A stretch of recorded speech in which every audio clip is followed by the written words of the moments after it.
Thanks for joining us. This is The Economy. It's budget day. We can't wait enough in terms of the presentation that will be given in the Veerinderjeet later in this afternoon when the Prime Minister, also the Finance Minister, will present 2026 Belanjawan.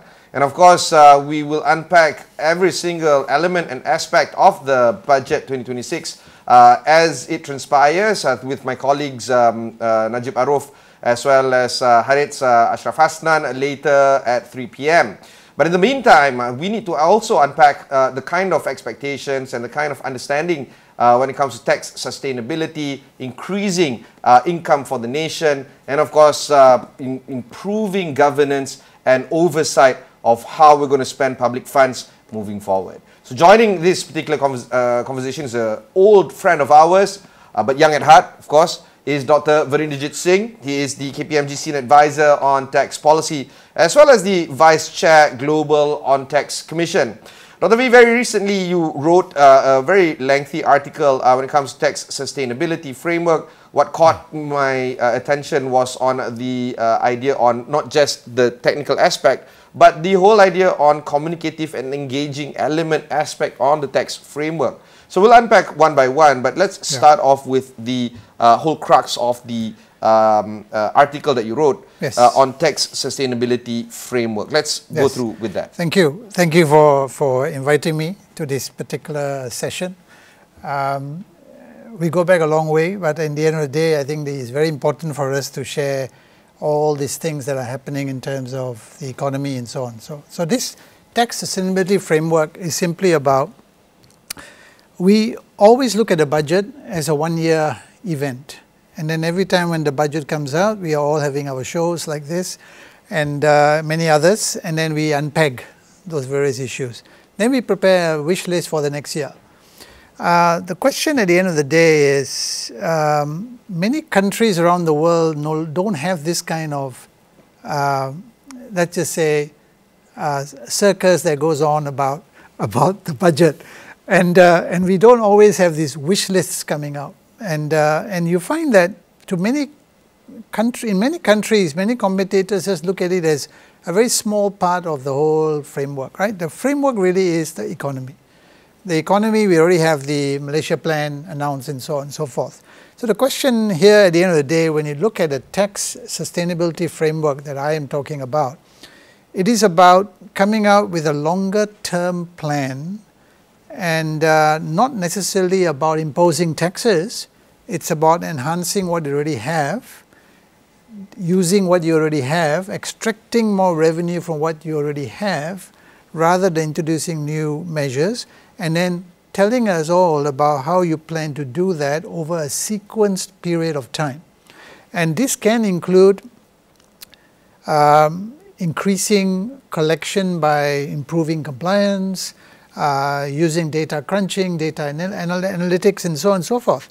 It also may mean that we also look at slowly removing certain types of reliefs, incentives over time. So the issue of a framework is all about announcing a 5 to 10 year roadmap. And remember, it's not about new taxes, because we get very excited when we think it's going to be new taxes. And that creates a lot of angst among many. It could also include certain things, which could be a reduction of certain rates depending on how the collections have been going. So the framework is really about establishing a way forward. And you're right when you said earlier, when I wrote something about the fact that there has to be engagement. And I think this is where we talk about continuous consultation and engagement with taxpayers, business leaders, and so on and so forth. And that, to some extent, the government does do this. Every year for the budget, they do engage in various dialogues, but it is only for a short term, only for that particular year's budget. I think we need to have longer term frameworks so that you have a longer term discussion and you have a more cohesive approach to managing your tax collection in the country and not worrying about it year to year. But when we look at the 5-year plan, economic 5-year plan of our Malaysian plan, and a few months ago, we saw the Prime Minister launch the 13th Malaysia plan. Does that not address that longer term framework outlook? Okay. try looking into the 13 Malaysia plan and finding out anything else that it says, anything concrete about taxation. And there's nothing, except maybe a mention of carbon tax, which is what we expect this budget to bring forth, a carbon tax, because that's already been mentioned in the previous year. Yeah. But the carbon tax is not really a tax collection per se. It's not a revenue objective. The idea there is more to ensure we move towards it's a behavior modification right? tool. So if people see this as a revenue tool, that's not the wrong approach. So there's nothing else stated about how we want to push forward in the 5 years about managing our taxes, right? Now, unfortunately, when we look at the Malaysia plans, we look at it more as development plans. We don't look at it as a sustainability plans. It's all about how do you want to develop the country, and in the end of the day, it's all about spending. It's about what we need to do to move the country forward, which is fine. So I see that as one aspect, but it doesn't ever cover in detail about how you're managing the tax aspects, how you're going to do engagement. When I say engagement, I also mean this concept of building public trust in the institutions, and that is no mention of this anywhere. In fact, any minister, I dare say, will not even talk about this, because it seems to be a given that people should trust civil servants or civil service, but it's not necessarily the case, right? And I come back to tax per se, and why is there sometimes, not in Malaysia, in many countries around the world, research has shown that the trust level in government agencies in mostly developing countries is weaker than in developed countries. And I think you all know why that is so, because in developed countries you see the spending that is going, and you are seeing the benefits of that particular spending or the outcomes, and it does benefit you as Not a only citizen. that, the recourse is also as clear as day. If the populace is unhappy about that particular spending, the politician or the policymaker in charge will be brought to action, removed the next day. It's very swift. Accountability. So it's about accountability. So the issues are, we need to go to that level in due course. I'm not sure whether we are ready for that, but we should be looking at that in terms of the fact that we should be accountable for how we spend our money, right? In Malaysia, the accountability aspects are very, very weak. And so to me, it's about, there is a clear need for the government to look at developing and building public trust in our tax institutions, for example. Not only tax, but also the other agencies. But since we're talking about the budget, I'm just focusing a little bit on tax. Really public trust, because that will improve compliance. Why is there an element of people evading taxes? Usually it's for various reasons. And one of them is also about the fact that they do not feel comfortable about how the government is going to spend their tax dollars. So sometimes you need to go an extra mile to show accountability. And as you develop that, and as Anwar has also initiated quite a lot of civil service reforms, it is still in progress. And we need to see how these public sector reforms work. And one of the things that have been recently done is obviously salary adjustments and so on. And obviously we expect bonuses for civil servants as always. The question is, how do you measure the services that are rendered by civil servants? Where is the mechanism? And I think there should be a clear mechanism as well, because it's all about, just like, you and I, maybe not me now, but more you. If you look at organizations that you work for, you have a clear KPI and a performance measure. And how clear is that for the civil servants? In terms of, not internally, but in terms of between the rakyat and the civil servants. We need to look at that. We need to look at ways to measure that, because that will give the government a lot more to go on in terms of doing some kind of a balancing act and so on and so forth. But we don't see that. We only look at it in terms of complaints are coming into the various hotlines and so on, and then people don't go there because it's so difficult to get into the also hotline it's rather as well. reactive and reactionary, Correct. as opposed to say a progressive or a little bit Correct. more forward management. Correct. So that's really what we are looking at in terms of public trust in our institutions.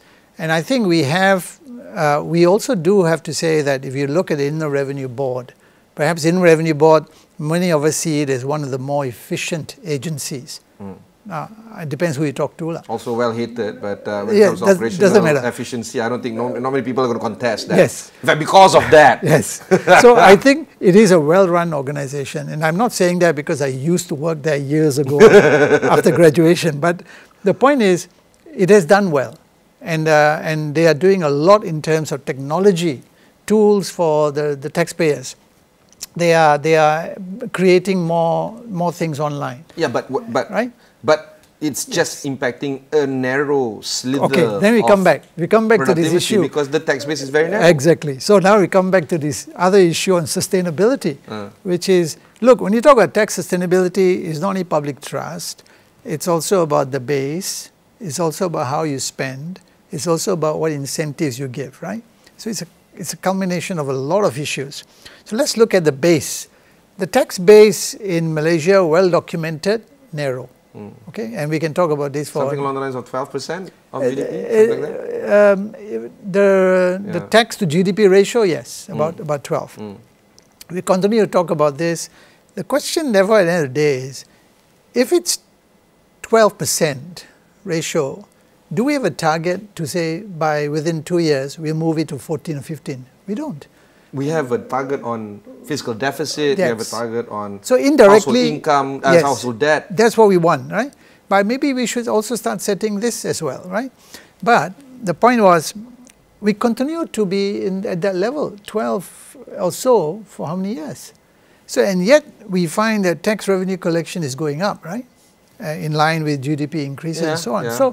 So what gives? But what doesn't matter if the numerator increases because the denominator will also increase, but the percentages remain the same. Yes. In some mathematics work. Correct. Or some things may even decline because let me also say that you can have more revenue, and then the question is how are you spending it? Yeah. All right.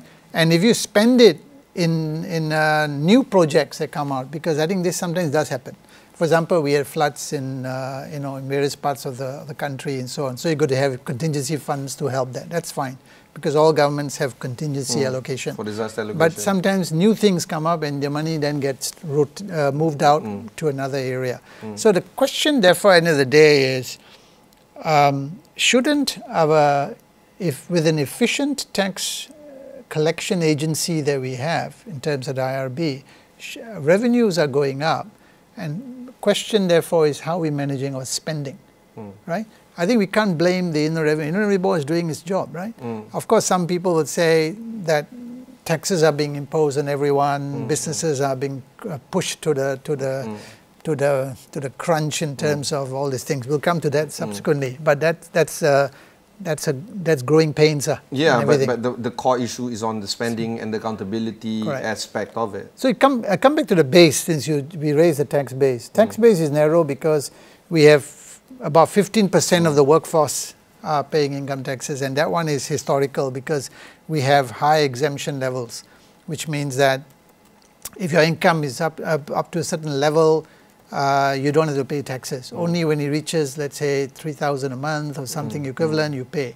Now, in many countries, it's the threshold is much lower, right? So everyone then starts paying a little bit, no matter how small, right? And therefore, everyone feels or becomes used to the fact that they are part of the system. One of the challenges we had when we introduced GST, right? Our favorite tax that when we introduced GST, one of the issues that came out was the pushback that there were a large segment of the population which doesn't pay any taxes, and suddenly are saying, oh, I'm now being taxed. So you then ended up having to give cash offsets and so on. So that's an example of how too high an exemption threshold can cause people to feel disenfranchised, because I've never been paying taxes, suddenly you're taking my hard-earned money. So therefore, unfortunately, this is historical. We have been raising these levels over the past. Second thing, in terms of our individuals, is that we give quite a lot of personal reliefs.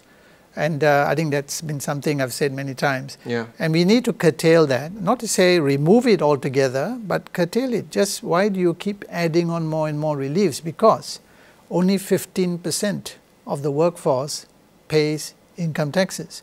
So why keep increasing these reliefs or widening it to benefit only 15%? Now, the government will say there's a middle class, I need to keep them happy and so on. But the idea of budgets is not to keep people happy. The idea is to keep the country moving in the right direction. So I think politicians need to balance that. And I understand, I'm not trying to be a politician, I'm just looking at it from the point of view of nuts and bolts.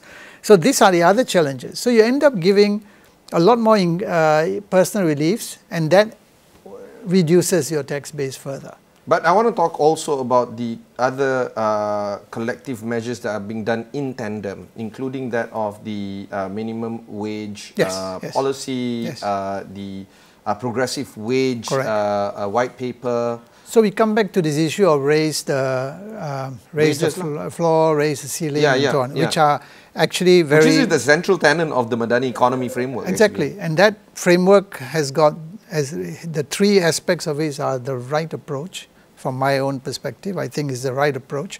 The question is the challenges of how to do it, right? So yes, minimum wage needs to go up and is going up. But some will argue, I mean, it's not going up fast enough. On the other side, businesses will say, if we keep increasing minimum wage, my profitability goes, I may end up making losses, how do I sustain that? So this is where the dilemma. That's why the government has decided on a very small movement upwards, which to a lot of economists or observers on the side is nothing substantial. So they need to understand the business world. But at the other side of this, the business lobby, I think in Malaysia is pretty strong. And so the pushback comes out and then comes back to the ministry, and then we tend to always give way. So the question is, what should government do? If everyone pushes you and you give way to everyone, then you're not going to achieve what you want to achieve in the longer term. So there's always some pain in order to have gain. I think these are the challenges, and to be fair, I'm not saying that the government hasn't handled it. It's handling it, but has it handled it well? Could it have handled it better? Could it be stronger in the sense that say, no, this is to be done? And they did something in terms of minimum wage, they stuck to it, but they deferred a little bit, they gave some time. I think that is one of the ways we are managing it, and the government is managing it. Just like the RON 95 and all that. We heard all kinds of things about how it's going to be imposed. Finally, it's a simple thing, just going by citizens, non-citizens, and that's it, right? That's one of those things that it's a very simple mechanism, because I think a very complex mechanism will create more problems to everyone, right? So perhaps a more complex mechanism will come later, and a simple mechanism starts first. And that's probably the right approach. So that's an example how I think the government is trying to do some kind of sequencing. Now, RON 95, we haven't heard the last of it. It's just a start. Yeah. Ultimately, there could be as more data is available, as we see the economy moving, and as we need more funds, then you can do something with that. But I must say that we started this. The question is, are we looking at the long term, or are we just looking at 1 year? So that's where the challenges are. So tax base is narrow. How do we widen it? I've already mentioned something of the personal taxes. It won't go very far, because at the end of the day, 1,700 or 2,000 minimum wage, you're still not taxable, right? But you are absolutely right that the government's initiative to push wage levels up is a very good move. And therefore, in that context, I would urge that the government does not keep moving the exemption thresholds further up. Leave it where it is. Ultimately, when your wage levels reach, let's say 3,000 and so on, everybody then may end up paying taxes, right? So that should be the way to go. So stop moving the exemption thresholds upwards so that more and more people are not taxable. Stop that. Stop giving more personal reliefs. wait for the minimum wage movement to move up to a certain level where our wage levels then reach a good enough level and everybody then pays a little bit in terms of personal tax rates. Now that will be one of the ways to move forward. If you keep increasing reliefs and you keep moving up the exemption thresholds, then you have wages, average wages trying to catch up to be taxable. Right? Yeah, and the finishing line keeps on going further and further away. Yeah. You're still in this race forever. So sometimes you need some decision from the authorities to say, this is what we will do. But you will never hear that, right? Well, yes, but at the same time, we are stuck in political realities as well. Exactly. And real politics speaks louder than anything. And that comes back to the fact that a budget is political. And therefore, lest we forget, this is the third time that the Prime Minister is going to announce the budget. The first being 2023, now 2024, and of course 2035 Belanjawan representing the next year's budget. And how do you think... But before we go to the next question, sorry. Yeah. But I must say that given all my years of commenting and giving views on budgets, I must say that the last 3 years' budgets have actually been a lot more productive in terms of the initiatives that have been initiated. And a lot of difficult decisions were taken. So I think that's a positive. But could it have done more? Yes, certainly. But then that was my question. Yeah. How do you think this government has fared in the 3 budgets that has been presented thus far? So it has done pretty well in terms of giving a checklist and saying that how have you progressed.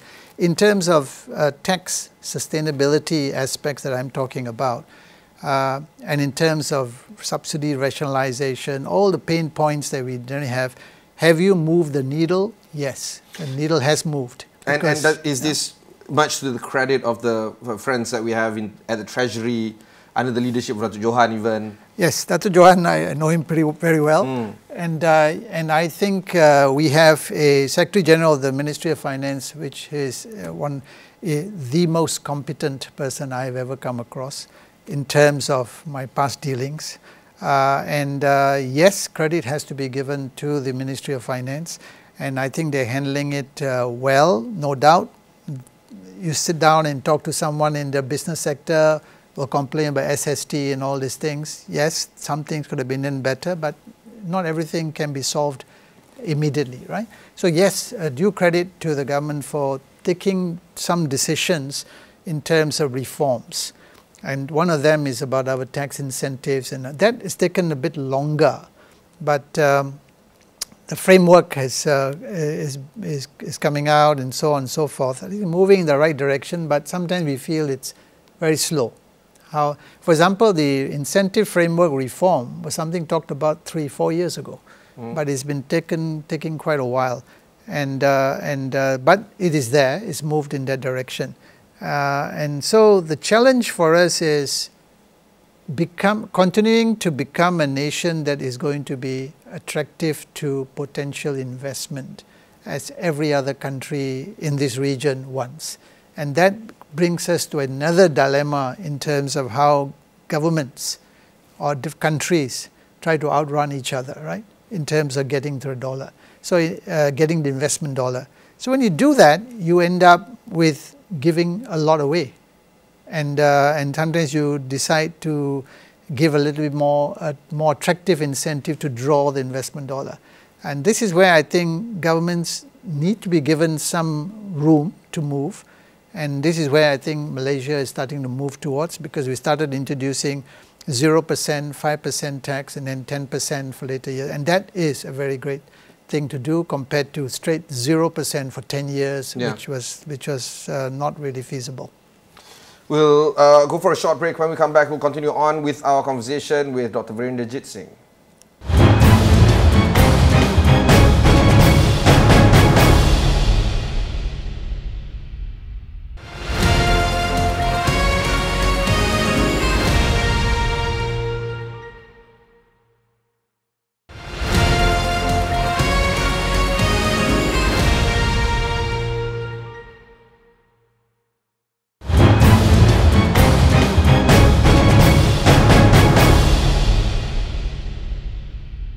Thanks for staying on with us.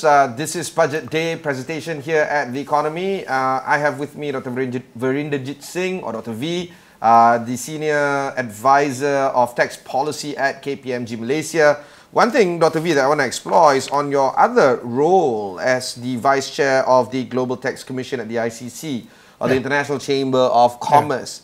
One highlight that we want to explore is in terms of how do you see our market and our tax framework compare against various other markets and other jurisdictions within the ICC. Surely there are pros and cons, but where do you see us having that quick win, I would argue? Yes, we need to look at it when we talk about tax sustainability framework in longer term, maybe 5 to 10 years. But the quick wins in terms of how we can equalize with our friends from other markets. Well, I think generally speaking, although we tend to gripe a lot about what we have or don't have in terms of taxes, but if you compare ourselves with even, let's say, ASEAN, for example, we're not bad. We are actually, in many ways, second to Singapore in terms of the type of taxes we have and how we manage it, in terms of the efficiency of the tax office that we have in the Revenue Board. So I would say within ASEAN, we're very clear number 2. Number 1 being the country down south. So when you look at internationally, of course, there's lots more we can learn, but that's a bit of a different area to move into, because when you look at internationally, when you look at EU, the European countries, you're looking at states which have a very solid welfare system in general, and we are not yet there, and I don't think we aspire to become a welfare state as yet, or I don't think we'll get there, but at the end of the day, because of the state of our economy, we are a growing economy. We need to enhance a lot of things. We need to develop our institutions further. So we're not yet there. So when you're looking at that, you're going to look at countries of comparable economic structure, and ASEAN countries perhaps come to mind, and then countries which are obviously developed. So I would say I would give very good, very high marks to how we have structured our tax system. So the only thing is, in between, certain things we do may not be quite what we want to do, and we need to tweak it. So to me, our tax system is fundamentally sound. It has got its weaknesses, like the low tax base and so on, but so does other countries, if you look at Philippines, Indonesia and so on. But the solution that most of them have is through a wider consumption tax, which we have now decided to widen the SST coverage. So in many ways, when you're looking at consumption taxes, SST is a consumption tax, GST is a consumption tax, VAT is a consumption tax. So one would argue that we do have a wide-ranging consumption tax now, after the recent widening that we heard about. Of course, about efficiency of that particular SST, is it as efficient? Now that's a separate area, we can talk about it and so on. So if you're looking at the conceptual area, we do have the kind of taxes that we need. So then you come back to this issue about should we add in new taxes? And I think at this stage, no. My unequivocal answer is no. People talk about wealth tax. We are not ready for wealth tax. You're not going to bring much revenue at this stage in time. It creates more complexity on measurement tools. So what we should do is stick to what we have in terms of corporate tax, income tax, consumption taxes, excise duty, SST and so on, and extract more from those taxes. And that extraction of more revenue goes back to what we just discussed earlier about tax base, compliance, efficiency of the tax authorities. The final area of exploration that I want to go through with you, Dr. V, is in terms of your communication with the various stakeholders that you engage with in your role as the KPMG Senior Advisor. You speak with a lot of C-suiters, you speak with a lot of SMEs as well. What is the mood like? Are they generally happy? No. Nobody is happy, right, with taxes. Okay, carry on. No, but in terms of how the budget has been executed and the like. I mean, you did give your point of view. What about your stakeholders? Yeah, the various agencies, chambers of commerce, I'm involved in various clients, larger clients that get called in by the Ministry of Finance to share views and all that. I think I must say that again, I'm comparing it with the past 10 years and perhaps the last 3-4 years. I'm finding that the level of intensity in terms of engaging with relevant players, the chambers of commerce, some of the big players, the big players like, let's say, Petronas and a lot of others are always consulted, all right? But the various chambers of commerce, the main ones are consulted. But I'm also beginning to see, and this is a personal thing in the sense that when you look at Dr. Johan in America and in the Secretary General of the Ministry of Finance, he actually now engages some of the tax firms in Malaysia, and he always engages us 2-3 times a year on various ideas, suggestions and thoughts, and something that has never been done by any Secretary General of the ministry in the past. And his demeanor and the way he expresses things, I think every one of us feels that we are welcomed and we can actually say things.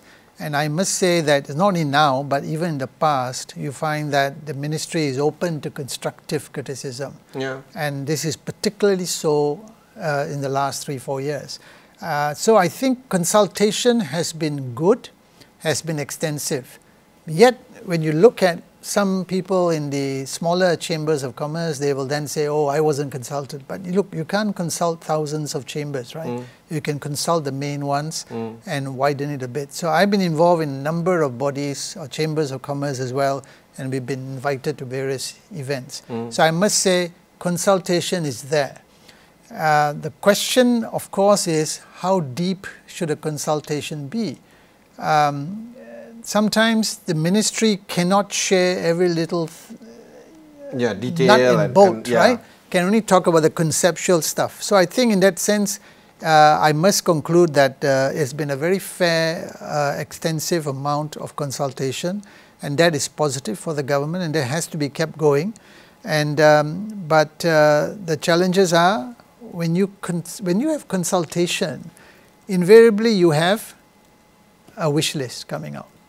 And that's one of the challenges we have in terms of consultations. The consultation is about a particular few points that the ministry wants to consult others on, right? In addition to that, you'll get some of the players wanting to have this A, B, C, D, E, and that's where you'll get a tussle. I think many of us in the business world are always looking at incentives. Something that can be benefiting my members or benefiting my greater thing. And that is something we should think, we should now try to get it out of our minds, because this is not the idea. The idea when you are consulted on certain things on the budget is to look at the greater good in terms of the nation. How do we move forward in terms of doing this?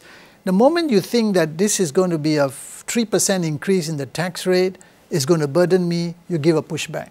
So I think I find that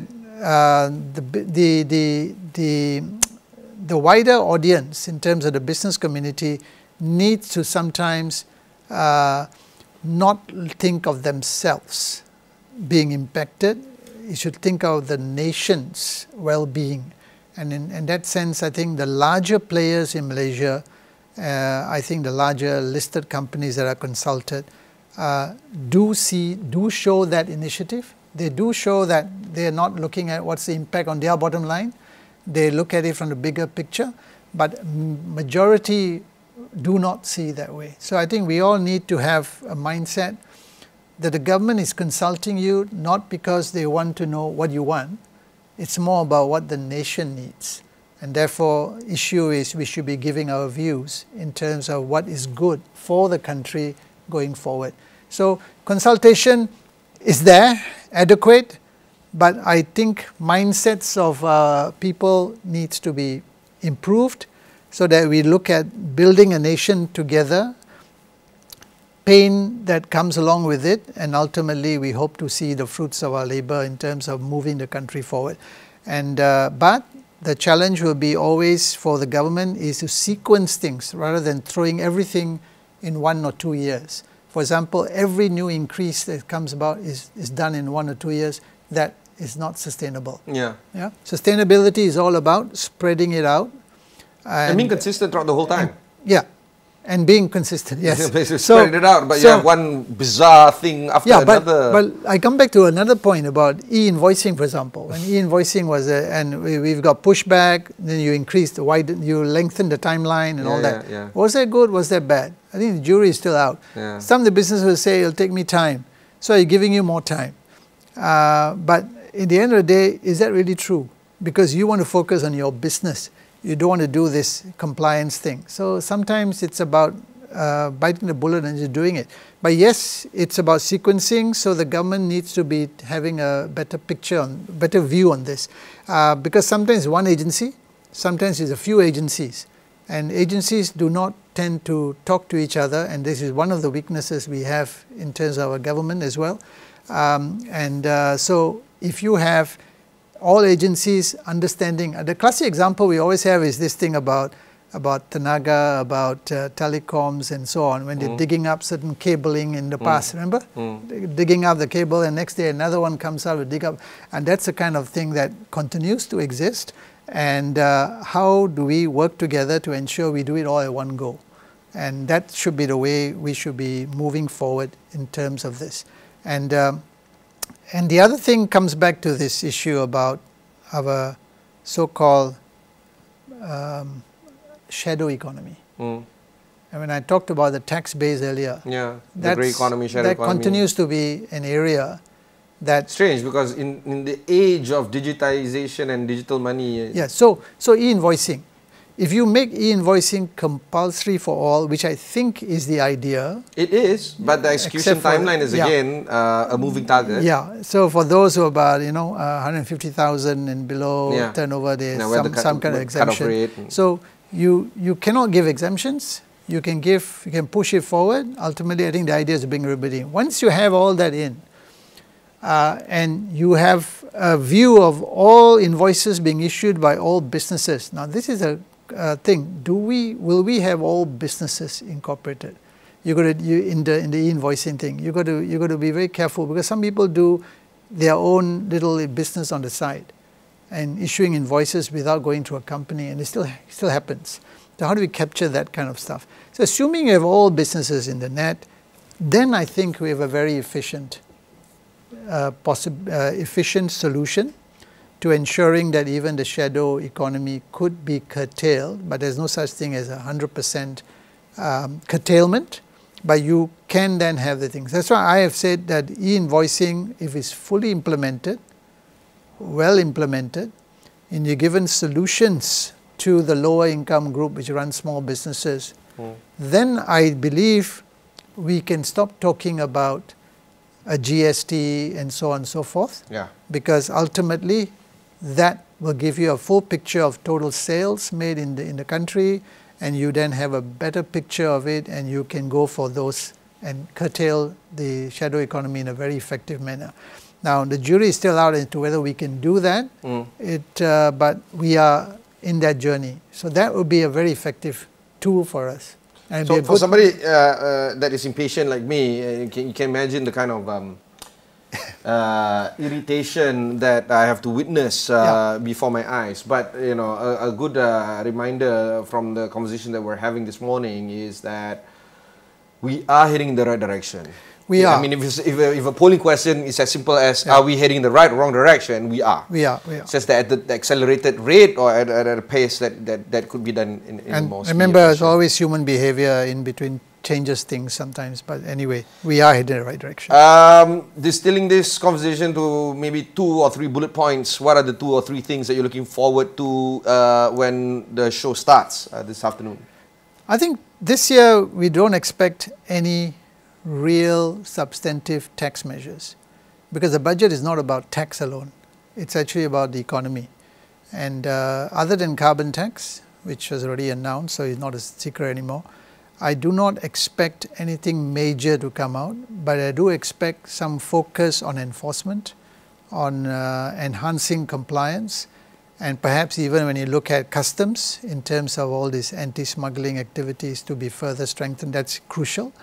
There may be a little bit of tweaking of the SSD because of not too long ago we widened it. There are certain things about tax on tax aspects. There may be some mention of this, and obviously there will be mention of the tax incentive framework that already MITI has already said they are going to launch in the third quarter. But I mean, it's good for the speech to also talk about it again. But no secret again, it was mentioned in the past few budgets. So I don't expect the budget to be have anything substantial on taxes, but I do expect it in terms of its usual allocations. I hope the allocations will be measured, and I also always am a proponent of the fact that whatever allocations we give out, I hope they're outcome based. And that's one of the other weaknesses we may have. Yeah. We give a lot of allocations, and then it's all utilized, and then the question is, do we measure that it has achieved the objective? No. Next year you give again another round.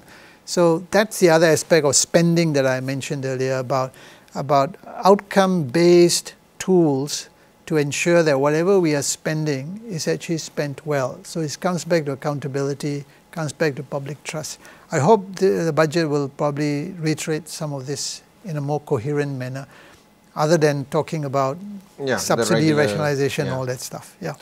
Thank you very much, Dr. V. That was Dr. Veerinderjeet Singh. He's the Senior Advisor of KPMG on Tax Policy. He's also the Vice Chair of the Global Tax Commission at the ICC. Do stay on with us on Astro AWANI as my colleagues Nina Rosman as well as Haris Ashraf Hasnan is going to present the Belanjawan Show that starts at 3 p.m. later today. Until then, thanks very much for watching and stay on with Astro AWANI.